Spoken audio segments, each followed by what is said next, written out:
Vamos abrir as nossas Bíblias. Vocês estão me ouvindo bem? Está dando para me entender?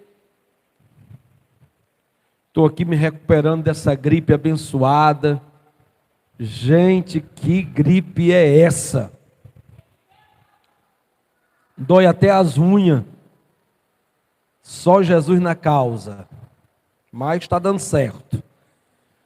Vamos abrir as nossas Bíblias no Evangelho que escreveu João. Capítulo 1, versículos 15 ao 20.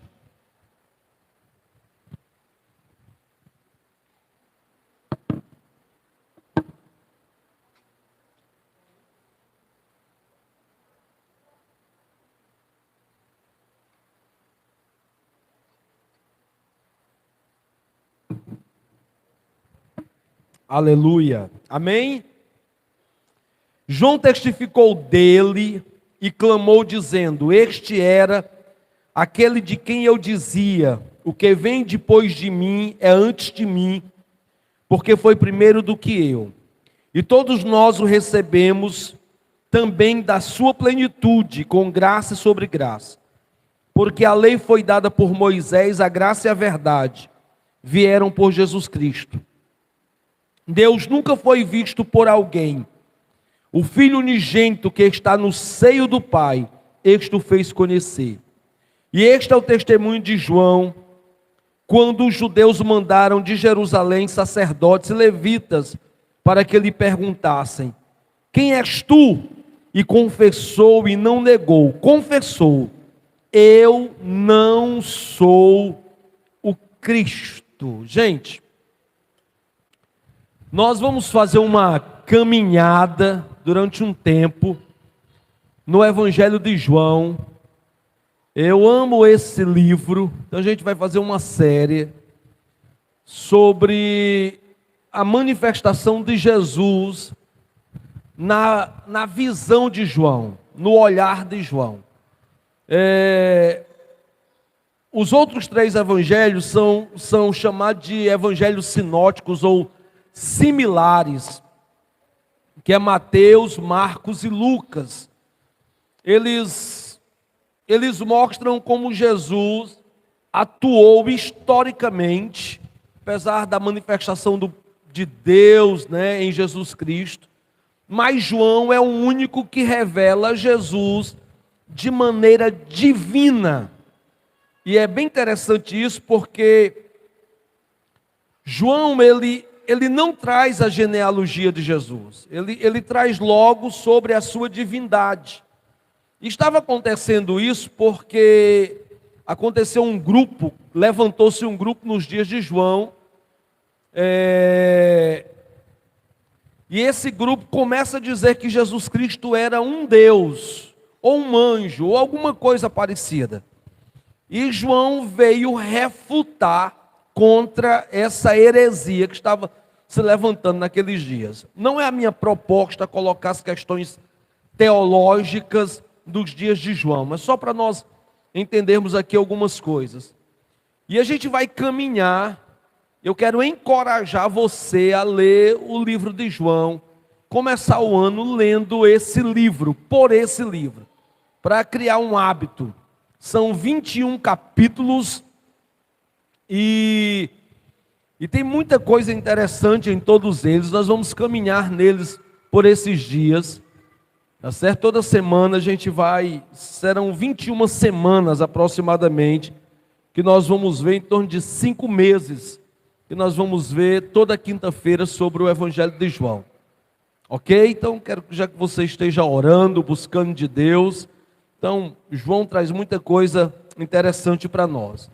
Eu tomei esse texto aqui do testemunho de João Batista, quando alguém manda perguntar a João se ele era o Cristo, se ele era Elias, ou se ele era o profeta esperado.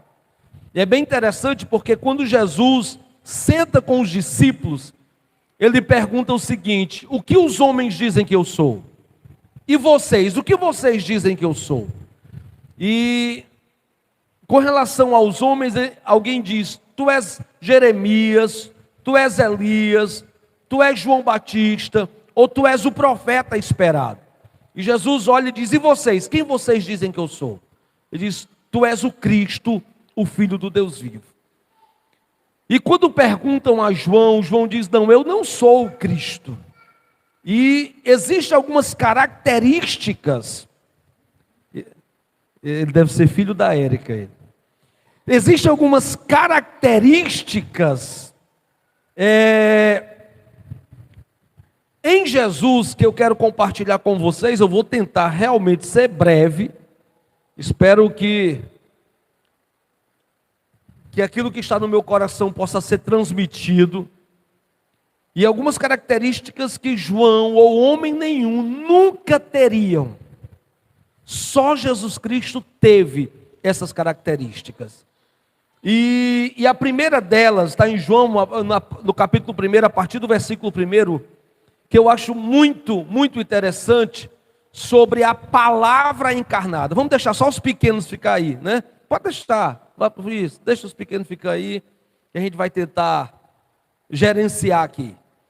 Então assim, a palavra encarnada que foi Cristo, algumas características nessa palavra, que é bem interessante. Eu quero que você fique comigo e abra sua Bíblia, deixa sua Bíblia aberta aí. Capítulo 1, versículo 1 diz assim: no princípio era a palavra, e a palavra estava com Deus, e a palavra era Deus. Estava no princípio com Deus, e todas as coisas foram feitas por Ele, e sem Ele nada do que foi feito se fez. Primeira coisa que eu quero colocar sobre a palavra encarnada aqui, é que essa é uma palavra eterna. No princípio era o verbo. Antes do começo existir, a palavra já existia. Na verdade, a Bíblia diz, e o escritor aos Hebreus, no capítulo 11, diz que cremos que pela palavra todas as coisas foram criadas. Então, no princípio de tudo, lá no Bereshit, lá no começo de todas as coisas, onde só Deus está, a palavra estava ali. Antes de qualquer coisa existir, quando o Salomão escreve sobre a sabedoria, ele diz o seguinte: no começo, antes do princípio, eu já existia. Então por que João Batista não era o Cristo? Porque João Batista não estava no começo de todas as coisas. João Batista foi criado por Deus.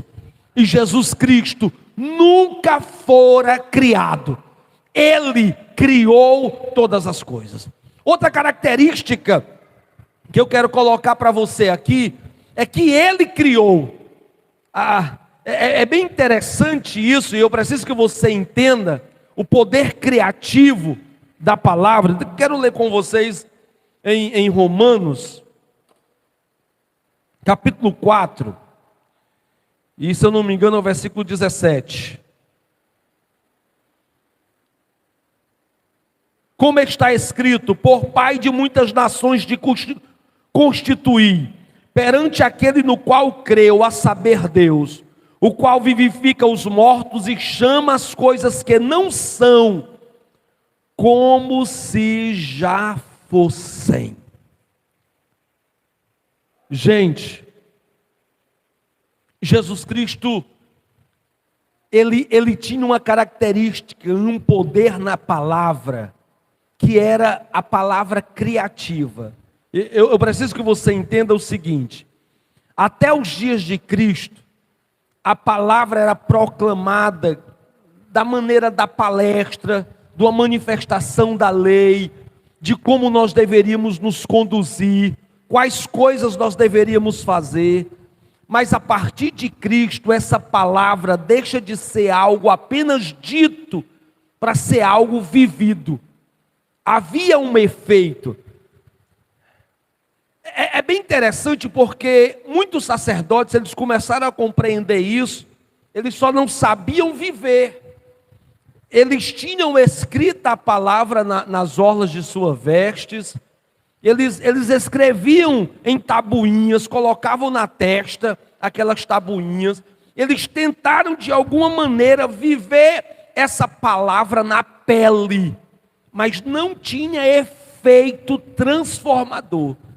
O único efeito que a palavra que os sacerdotes pregavam tinham era um efeito de mostrar o caminho. E Jesus Cristo, quando ele veio, havia uma promessa em Jeremias, que o Senhor diz assim: eu escreverei a minha lei nos vossos corações. Quando Paulo fala sobre isso na segunda carta aos Coríntios, ele diz assim: não mais escrita em tábuas de pedra, mas nas tábuas de carne do vosso coração. Não mais escrita por caneta, mas pelo Espírito Santo. Essa palavra passaria a fazer parte da nossa vida e da nossa conduta, e que moveria o nosso coração. Então todas as coisas são criadas pela palavra, e todas as coisas subsistem pela palavra. A palavra é quem sustenta tudo. A Bíblia Sagrada diz que sem a palavra, nada do que foi feito se faria por si só. Eu quero convidar você a se familiarizar com a palavra de Deus, e a entender sobre o mover e o poder dessa palavra, não a partir de uma homilia preparada, mas a partir de um manifestar da glória, do poder e da verdade de Deus sobre as nossas vidas. E isso não acontece apenas, e eu preciso dizer isso nunca vai acontecer nos bancos das nossas faculdades teológicas. Isso só vai acontecer quando nós nos debruçarmos espiritualmente na presença de Deus e ouvirmos o que Deus tem para nos dizer. Olha outra coisa interessante aqui nesse texto ainda, que diz assim, versículo de número 10. Estava no mundo, e o mundo foi feito por ele, e o mundo não o conheceu. Veio para o que era seus, e os seus não o receberam. Mas a todos quanto receberam, deu-lhes o poder de serem feitos filhos de Deus, aos que creem no seu nome. Olha o poder de Cristo para gerar essa, como eu posso dizer, para gerar em nós esses filhos do Pai. O problema é que nós vulgarizamos tanto isso, que a gente compreende que qualquer ser humano é filho de Deus, e isso não é verdade. Só se torna filho de Deus, primeiro, aquele que crê no seu nome. Me escuta, e eu quero colocar isso para você. Gerar o Filho de Deus em nós é uma manifestação de milagre. Não é apenas levantar a mão e dizer: agora eu sou de Jesus. Esse não é exatamente a ideia. Nós precisamos ter muito cuidado com isso. Maria é o maior exemplo de como Cristo pode ser gerado em nós. Primeiro, você tem que ouvir a palavra de uma maneira que o seu espírito se desperte dentro de você. Porque às vezes nós até percebemos que você chega a uma pessoa, você tem que aceitar Jesus, vamos lá. E a gente insiste e obriga, às vezes as pessoas levantam a mão da pessoa, vamos lá. E foi só aquele culto e nada mais. É bem interessante porque o apelo da igreja primitiva, quando essa igreja primitiva, se eu posso dizer, ela fazia apelo, ela não fazia. Ela apenas pregava, e as pessoas é quem perguntavam: o que é que eu faço para ter o que você tem? Nós mudamos isso. Nós convidamos as pessoas ao altar. Mas a igreja primitiva não fazia isso. As pessoas eram que iam aos apóstolos e perguntavam: o que é que nós devemos fazer? Todos, as 3.000 pessoas que aceitaram a Jesus nos dias de Pedro, mais tarde 5.000, nos dias de Paulo, o carcereiro, eles iam aos apóstolos e perguntavam: eu quero o que você tem. A vida deles era tão real em Cristo, que as pessoas buscavam o que aqueles homens tinham. Então, o que é que Maria acontece com ela? Ela ouve o anjo do Senhor ministrar uma palavra para ela, e diz: salve agraciada, bendita és tu entre as mulheres. Aí ele vai e diz assim: bendito é o fruto que está no teu ventre. E ela diz: como assim que eu não sou casada? Aí ele diz a segunda proposta: o poder do Altíssimo te envolverá. O Espírito do Senhor descerá sobre ti. A terceira proposta é quando ela diz: eis aqui a serva do Senhor. Cristo é gerado dentro de nós quando nós ouvimos a palavra, quando o poder do Espírito que nos convence da justiça, do juízo e do pecado move-se dentro da nossa vida, e quando nós dizemos: eis-me aqui, eu não sou mais a minha vontade, os meus desejos, eis aqui o servo do Senhor. A partir de agora eu não vivo mais para mim, eu vivo para ti. Olha o que é que Paulo diz: não vivo mais eu, mas Cristo vive em mim, e a vida que agora vivo na carne, vivo-a na fé do Filho de Deus. A grande característica de que se eu sou filho de Deus é que eu não faço mais o que eu quero, mas eu faço o que o Pai quer. Olha Jesus dizendo uma coisa que para mim é muito interessante.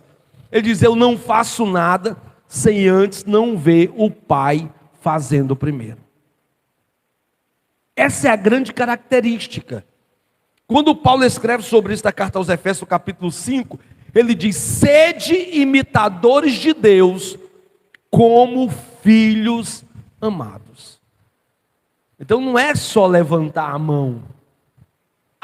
Há muita coisa envolvida aí. E aí eu amo porque a palavra diz: e você será feito. E você será feito. Existe uma construção acontecendo. Você começa a gerar dentro de você.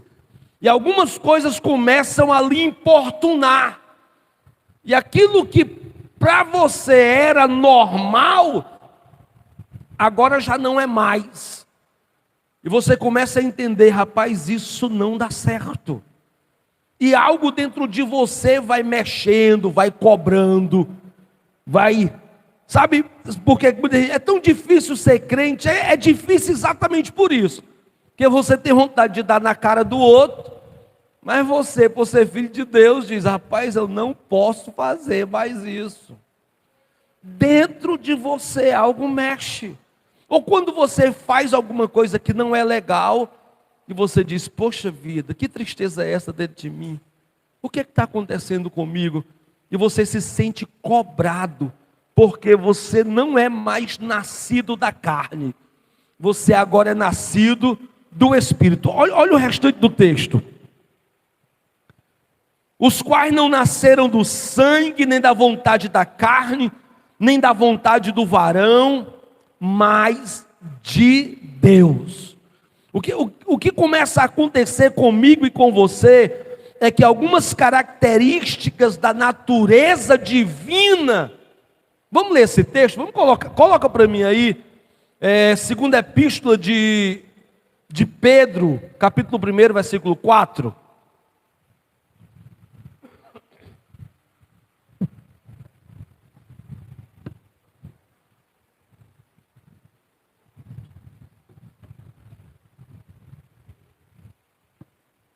Olha só. Vamos ler o 3, a partir do 3.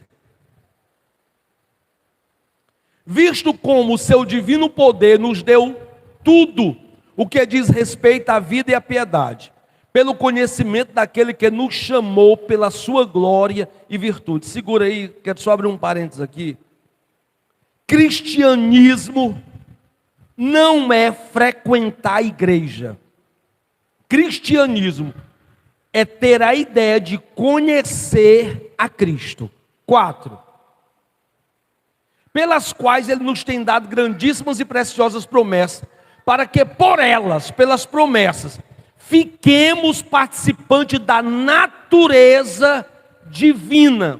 Gente, a vida de Deus começa a ser o nosso natural. O nosso natural não são mais as coisas terrenas, mas a vida divina. Olha só, havendo escapado da corrupção, que pela concupiscência há no mundo, versículo 5. E vós também, pondo nisto, mesmo toda diligência, acrescentai a fé, a virtude o conhecimento, e aí vai. Mas ele diz o seguinte, que quando eu começo a participar da natureza divina, as concupiscências, elas começam a desagregar da minha vida, da minha história. Vocês estão compreendendo?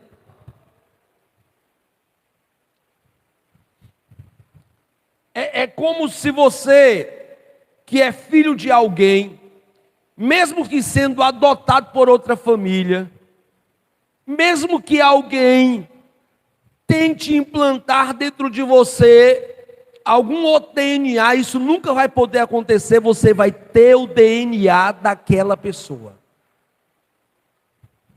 Eu não estou bem lembrado do texto agora, mas vamos lá, Agnes. Segunda carta aos Coríntios, capítulo 5. Eu acho que a partir do versículo 4.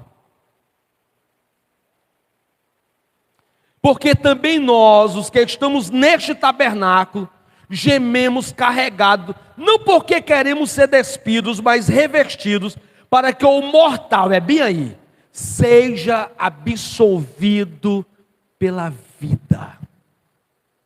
O que é que Paulo está dizendo? Vocês estão conseguindo me acompanhar? Ele está dizendo o seguinte, que quanto mais eu me envolvo com a natureza divina, mais o pecado começa a desagregar naturalmente de mim.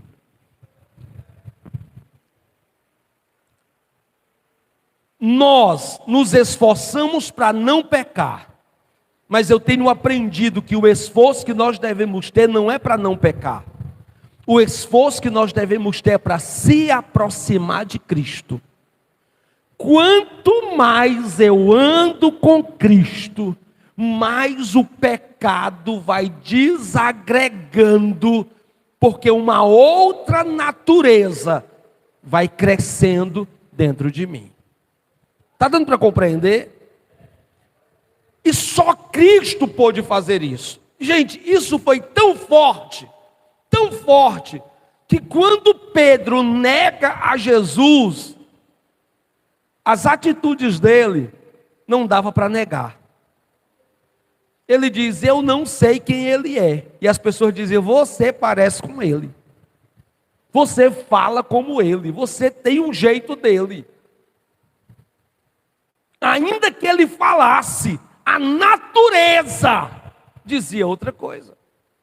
Ele comunicava outra coisa. Meu Deus. Isso é nascer de Deus. Isso é começar a viver essa natureza. Quando você começa a se envolver com a palavra de Deus. Olha o versículo de número 14 nesse texto aqui, que diz assim, e o verbo se fez carne e habitou entre nós, e vimos a sua glória, como a glória do unigênito do Pai, cheio de graça e de verdade. Quando esse texto se abriu para mim pela primeira vez, foi só essa parte. E o verbo se fez carne e vimos a sua glória. Eu sou bem pentecostal.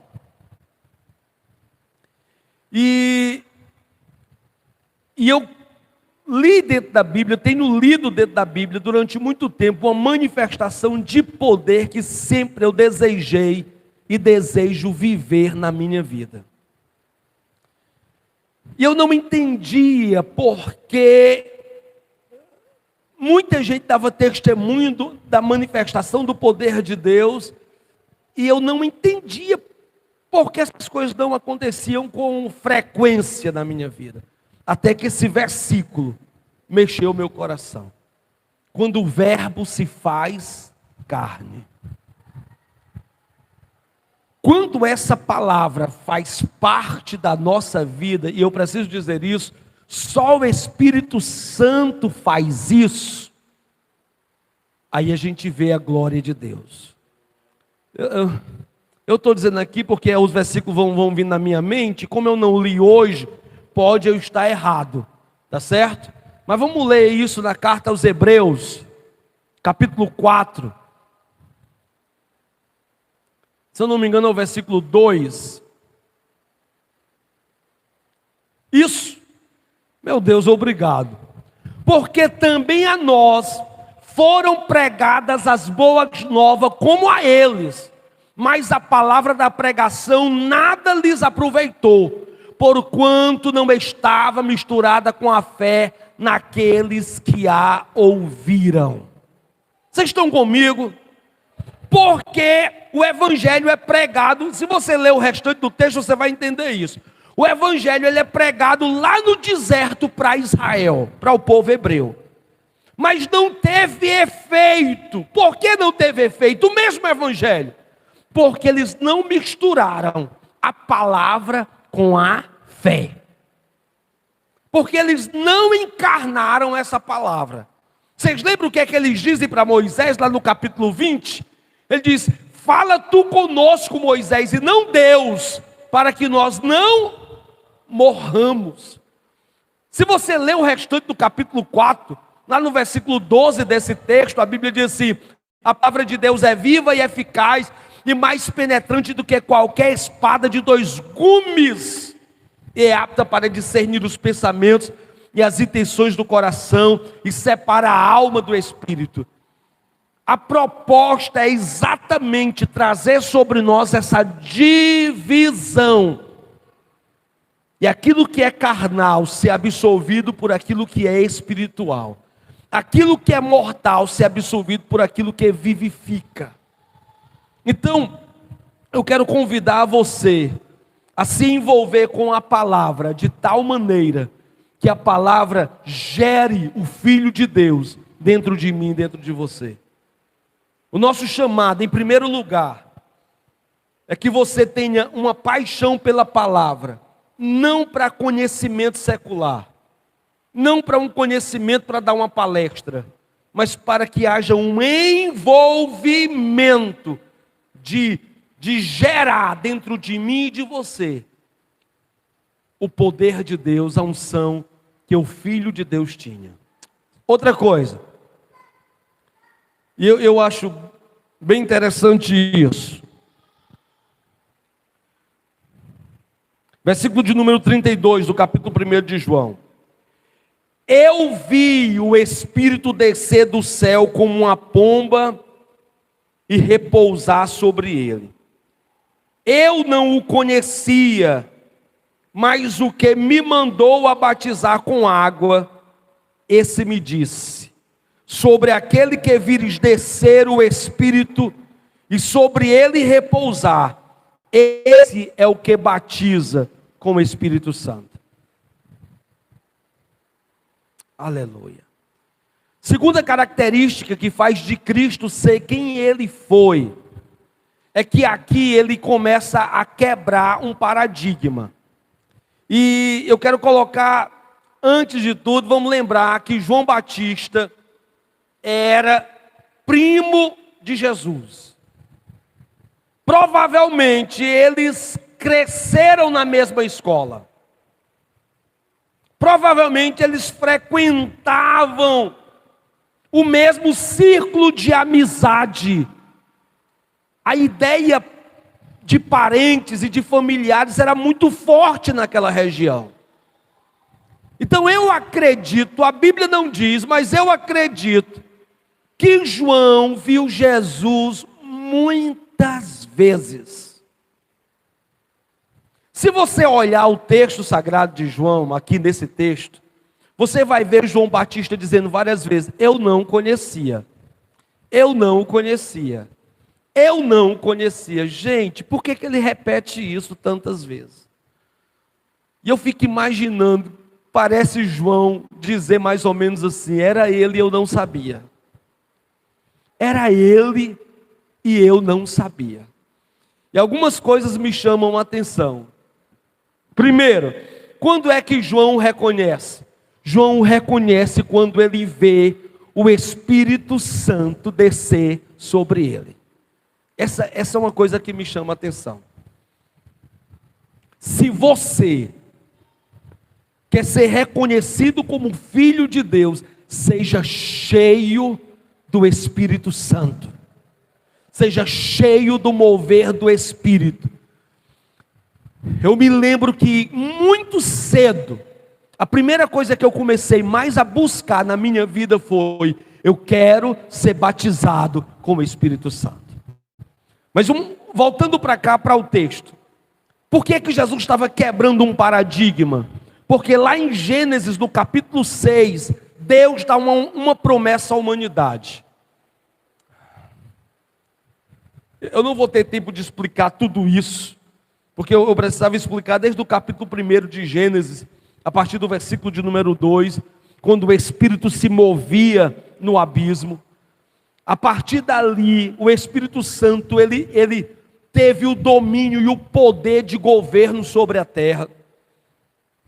Quando o Senhor sopra nas narinas do homem, por muitas vezes a palavra Espírito quer dizer vento ou sopro, e ali o Espírito Santo entra sobre Adão, e por isso que Adão passa a viver debaixo de revelação, e não apenas de informação.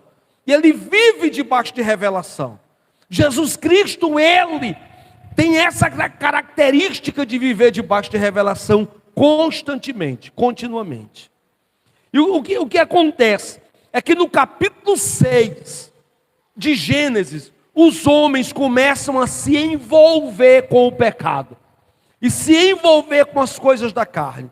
E aí a Bíblia Sagrada diz o seguinte: o meu espírito não estará para sempre no homem, porque este é carnal. Gente, nós temos vivido um período em que nós temos mais estado na situação de distração do que na situação de comunhão com Deus. E aí, quando Deus diz isso ao homem, a partir daqueles dias, o capítulo 6 de Gênesis, o Espírito Santo já não faz morada no homem. A partir dali, quando Deus queria se revelar para o homem, Deus enviava o seu Espírito sobre alguém particular, aquela pessoa dava o recado que Deus mandava, e o Espírito Santo saía, e aquela pessoa voltava quem ele era. Mas em Jesus, Deus restaura o mover do Espírito Santo sobre a vida daqueles que estavam nascendo à semelhança de Cristo, que estavam crendo em Jesus, que estavam ouvindo a palavra de Jesus. E agora nós não seríamos mais apenas um corpo de maneira alheia, mas agora nós seremos templo e morada do Espírito Santo. A palavra repousar é permanecer. Por que a Bíblia diz isso? Sobre aquele que tu vires o Espírito repousar e permanecer, esse daí é que vem manifestar a minha glória. Preste atenção nisso. Por que ele diz e permanecer? Porque até Cristo, até Jesus, o Espírito vinha, mas não permanecia. A partir de Cristo, aí eu acho tremendo isso aqui, preste atenção nisso. Quando ele diz assim: aquele que você vê o Espírito descer e permanecer, este é o que batiza no Espírito Santo. Olha que coisa interessante. Jesus Cristo, ele não quis apenas manifestar sua glória, morrendo na cruz, ressuscitando ao terceiro dia, mas qual foi a real proposta de Cristo? Foi levantar um povo que fosse parecido com ele. Um povo que tivesse o jeito dele. Mais na frente, em João, lá no capítulo 20, nós vamos ver isso, se o Senhor nos permitir. Então, o que eu preciso? Eu preciso entender essa palavra de uma maneira espiritual. 2, eu preciso ser cheio do Espírito Santo. Eu preciso que o Espírito Santo faça morada na minha vida. O que eu tenho que fazer? Eu tenho que começar a me desagregar das coisas desta vida, a deixar de me distrair. Gente, me escuta. Muitas vezes o Espírito Santo vai falar ao seu coração assim: não faz isso. Não anda aí. Não fala isso. E muitas vezes nós vamos nos envolvendo e nos distraindo tanto, que nós nem percebemos o que está acontecendo no mundo espiritual. A Bíblia Sagrada diz que Deus fala de toda parte. E nós estamos tão distantes das coisas do Pai, que nós não estamos apercebidos das coisas que Deus está fazendo. Eu quero convidar a você a começar a ter uma sede, uma fome pelas coisas do Senhor. A começar esse ano dizendo: Senhor, eu quero mais de Ti. Eu quero mais da manifestação do Teu poder e da Tua glória sobre mim. Isso faz de Cristo quem Ele foi, o ungido de Deus. E é bem interessante, eu preciso dizer isso, eu vou dizer com muita calma, que quando João escreve a sua carta, ele fala de outros Cristos. A palavra Cristo quer dizer ungido. Você sabe como foram que os crentes começaram a ser chamados na Antioquia da Pisídia? De Cristos, de os ungidos. É interessante porque quando João escreve sobre isso, lá na primeira carta, no capítulo 2, depois você pode ler lá, ele vai dizer: haverão muitos anticristos. E a palavra ali está no plural. Por quê? Porque o desejo do diabo é se levantar contra tudo aquilo que se parece com Cristo. Por que ele quer se levantar contra tudo aquilo que se parece com Cristo? Porque Cristo fez um inferno no inferno. Vocês estão entendendo? O que Cristo fez no inferno acabou, faliu o inferno. Gente, Jesus vai no inferno e quase seca o inferno. Está na sua Bíblia. Todos os espíritos antediluvianos que estavam em prisão, ele chamou tudo. Ele chama Adão, ele chama Abraão, ele chama Jacó. Todos aqueles que a morte havia levado, ele chama tudo. Gente, imagina o desespero do diabo quando ele olha a igreja dele secando. O diabo não está preocupado com frequentador de igreja. O diabo está preocupado com manifestadores do poder e do mover de Cristo. O mesmo mover que havia em Cristo, haver em cada um de nós. Vocês estão comigo? Então, uma das coisas que nós precisamos ter é alegria na palavra. 2, nós precisamos ser cheios do Espírito Santo.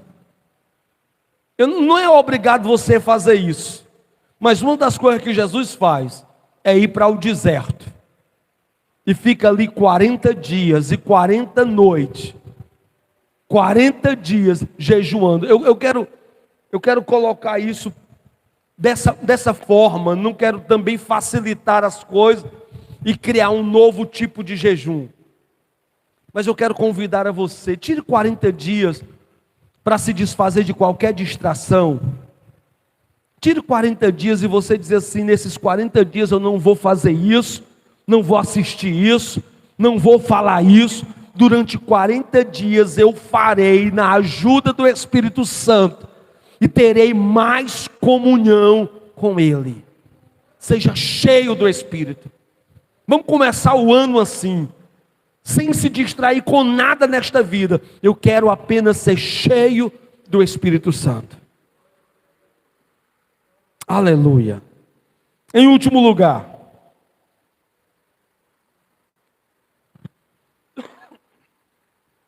versículos 50 e 51 desse capítulo. Jesus respondeu-me e disse-lhe: por que te disse?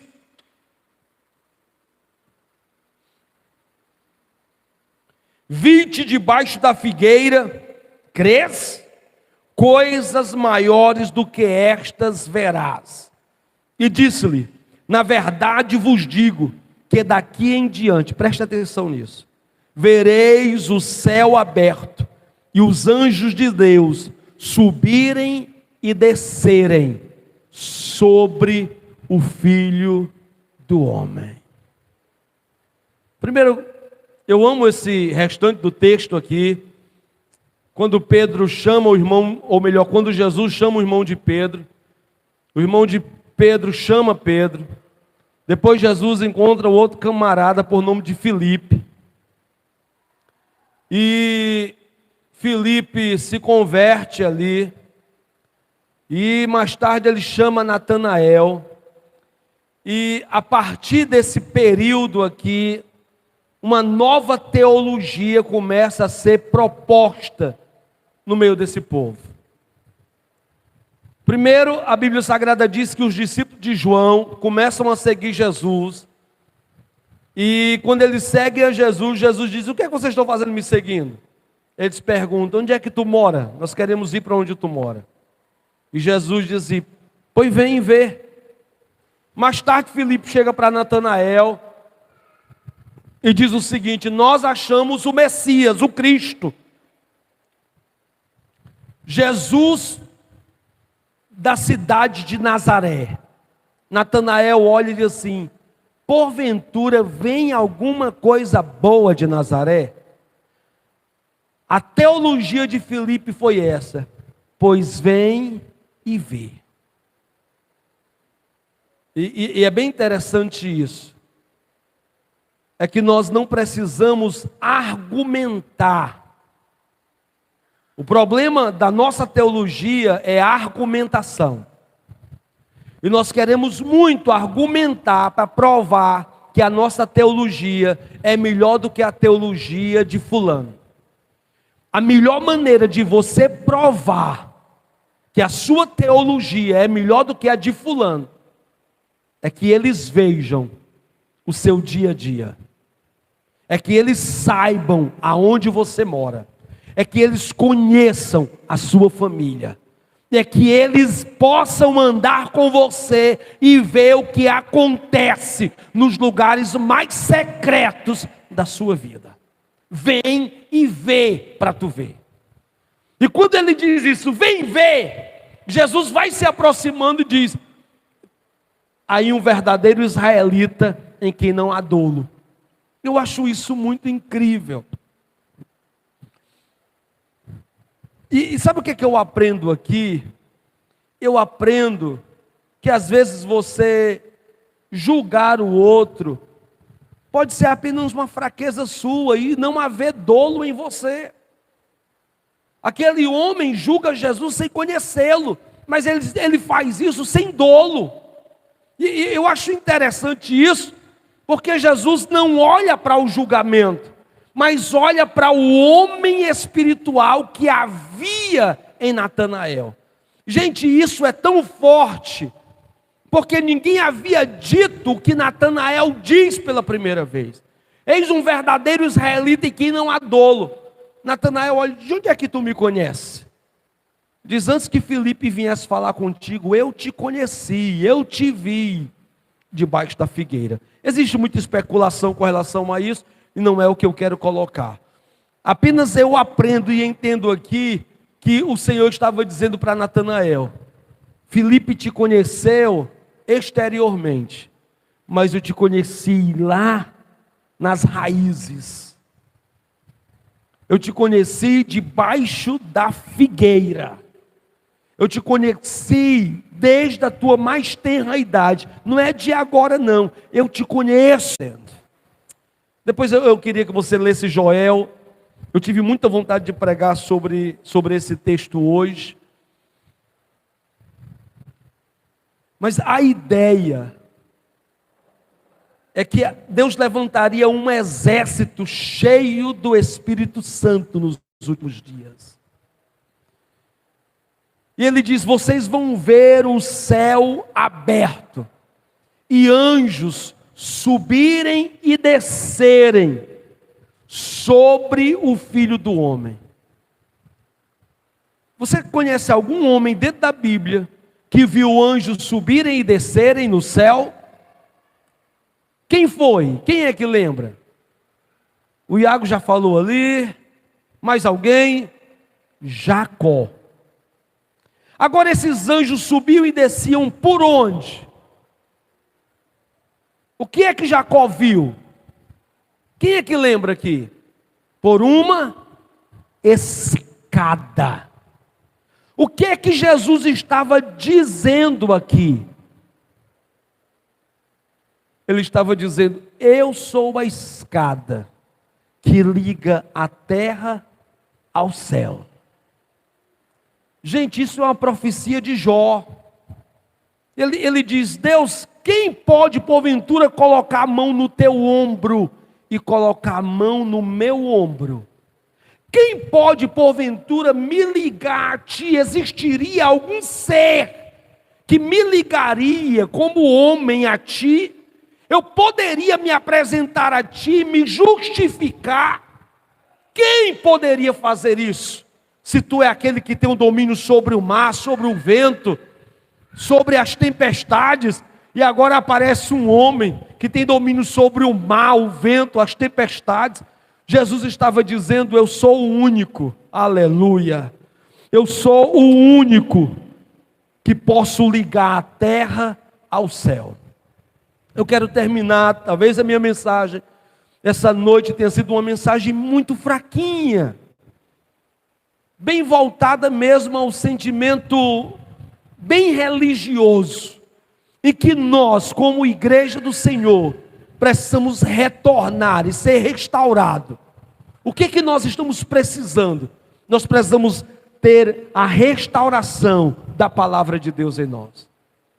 Homens de Deus que aprenderam a ler a Bíblia na palavra. Eu ouvi um testemunho de um homem de Deus que ele amava tanto ler a Bíblia, que gastava não sei quantos litros de querosene por mês.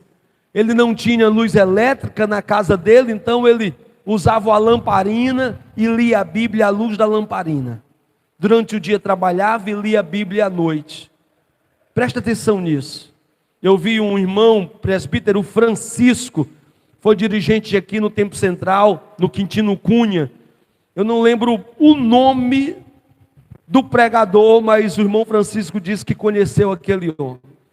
E aí, ele conta a história de que aquele homem amava tanto a Bíblia, tanto, que um dia eles foram pregar em um culto campal, e quando eles chegaram ali para pregar a palavra, né, aquela casa, a mulher, a dona da casa, os donos da casa tinham só uma lamparina e uma caixa de fósforo, e arrumaram uma mesinha fora da casa e entraram para jantar. e deu um vento, tinha chovido durante o dia, e estava escuro, tempo de inverno, e deu um vento, derrubou a mesa, a caixa de fósforo e a lamparina dentro de uma poça d'água. E agora eles não sabiam como dirigir o culto.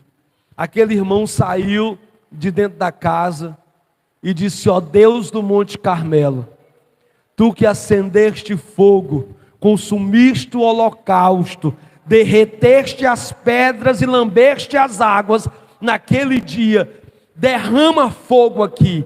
E deu um relâmpago, e se acendeu uma fogueira enorme. Os crentes correram com medo, e os desviados correram se reconciliando. Diz que naquele dia não teve pregação, porque o relâmpago pregou naquele lugar. Oh Espírito Santo, aleluia. Mais do que nunca, eu espero que os Espíritos de Cristo dentro de cada um de nós comece a se levantar e a se despertar dentro do nosso coração. Precisamos ter paixão pela palavra. Nós precisamos ter paixão de sermos cheios do Espírito Santo. E nós precisamos entender que o céu ainda é real, que o céu ainda se manifesta na terra, que o Senhor Jesus ainda não retornou para buscar a sua igreja. Ele está ataviando a sua igreja, Ele está ornamentando a sua igreja, Ele está regimentando a sua igreja, tornando-a sem mácula, sem mancha, sem ruga. Nós somos uma igreja preparada, cheia da glória do Pai. Nós precisamos desse mover nas nossas vidas. O meu convite, a minha exortação, o meu encorajamento é que você diga assim: eu quero ser cheio do teu poder, Pai. Eu quero conhecer a tua palavra. Eu quero me apaixonar pela tua palavra. Nós vamos ver nesses dias, no capítulo 2, o Senhor que restaura o casamento e que restaura o templo. Nós vamos ver no capítulo 3, aquele que promove o novo nascimento. Nós vamos ver no capítulo 4 que não tinha lugar, nem sexualidade. Ele foi a uma mulher e mudou a história dela. Nós vamos ver no capítulo 5 que as nossas doenças não é culpa dos outros, mas nossa mesmo. Nós vamos ver no capítulo 6 que Ele é o pão da vida. Nós vamos ver no capítulo 7 que Ele é a água da vida. Nós vamos ver no capítulo 8 que não importa qual o seu pecado, você foi feito para ser perdoado pelo Senhor. Nós vamos ver no capítulo 9 que Ele pode nos dar vista novamente. Nós vamos ver no capítulo 10 que Ele é o bom pastor. Nós vamos ver no capítulo 11 que Ele é a ressurreição e a vida. Meus amados irmãos, Ele é aquele que lava os nossos pés. Ele é ungido no capítulo 12. No capítulo 14, Ele nos faz divinos também. Ele nos leva para uma nova morada. No capítulo 5, 15, todo aquele que estiver enxertado nele, dará o fruto dele, e não apenas fruto para ele. No capítulo 16, você e eu vamos ver qual a real manifestação do Espírito para a igreja. No capítulo 17 você vai ver Ele orando por mim e por você. No capítulo 18 você vai ver Ele dizendo: está tudo pago. Está tudo pago. Aleluia. No capítulo 19 nós vamos ver Ele ressuscitando dos mortos. No capítulo 20 nós vamos ver Ele dizendo para mim e para você: ó Espírito Santo, ó Espírito Santo, vocês farão aquilo que eu faço. No capítulo 21, nós vamos ver Ele restaurando o coração de Pedro. Aleluia, Ele sendo o mesmo ontem, hoje e eternamente. Eu quero convidar e encorajar você a ler esse livro, a ler. Eu li ele já 5 vezes, li de joelhos. Claro que ele leva em torno de 2 horas para se ler, mas eu demorei 5 horas, porque a cada capítulo eu chorava na presença dele. Eu quero que esse verbo se encarne na minha vida. Eu quero ser cheio do Espírito Santo. E eu orei cada capítulo. Por isso que eu sei praticamente de cor esse livro. Eu quero convidar você a buscar mais de Deus, porque Ele está voltando. Ele está voltando. Eu não sei quando ele vai voltar, a Bíblia não diz quando ele vai voltar. Os historiadores acreditam que ele ressuscita em torno do ano 29, entre 28 e 29, depois de Cristo, da nossa era cristã. Em 2028, 2029, por aí, vai fazer 2000 anos da ressurreição de Cristo. Está às portas. Eu acredito que, eu não estou dizendo que ele vai voltar em 2028, por favor, não digam isso. Ainda bem que está gravado, mas ele está às portas. Eu acredito que é hora de nós nos debruçarmos e dizer: até que do alto eu seja revestido de poder, até que ele derrame o seu espírito lá do alto, até que as coisas aconteçam, até que o mover de Deus esteja sobre mim.